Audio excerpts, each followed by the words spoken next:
Heat. Everyone likes the summer and the activities that come with it. But like everything, it comes with its dangers, especially right now with lots of pollution and climate change. More than 1,000 people die each year from extreme heat. Climate change has a huge effect on how humans live their everyday lives because of how when the climate changes, then they are limited to certain activities.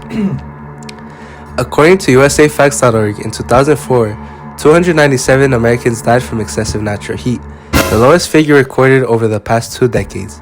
In 2018, 1,008 Americans died as a result of heat exposure. But in 2021, heat-related deaths increased to 1,600, a 59% upstick from only 4 years earlier, and a 43% increase from 2004. This increase of heat impacts all humans because it leads to higher chances of high temperatures during the day and night. It also makes faster evaporation, thus leading to worse droughts and creates conditions more prone to wildfires. We can slow down and possibly prevent climate change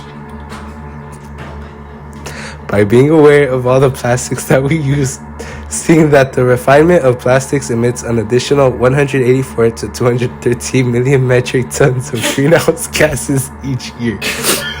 The landfill where single-use plastics are sent account for more than 15% of methane emissions, according to Colorado.edu. Now that we know that plastics are the main problem, we should act upon this and start minimizing plastic usage, and when it is needed, we should reuse it.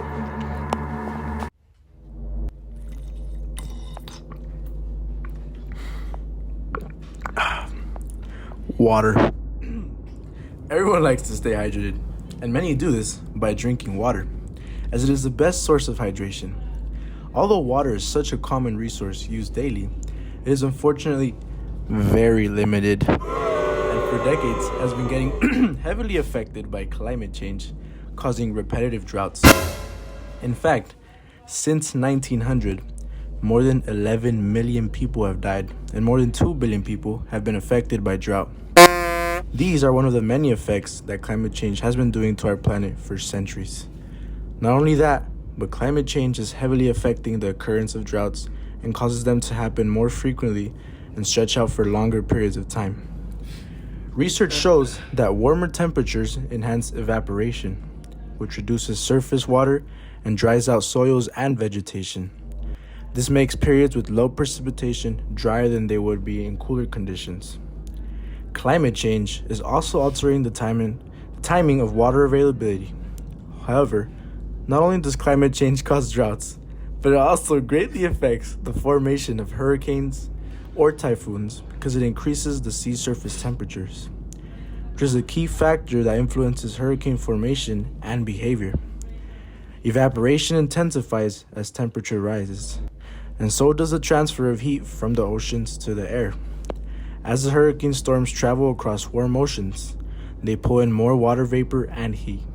That means stronger wind, heavier rainfall, and more flooding when the storms hit land, and also heavily impacting the coastal areas. Knowing the tragic effects of climate change can lead us to wonder, how can we make a change? When considering droughts, one of the methods to make a change is encourage water conservation. This is one of the easiest steps we can take to help mitigate the effects of drought. If we can use water wisely at all times, more water will be available to us and to plants and wildlife when a drought occurs.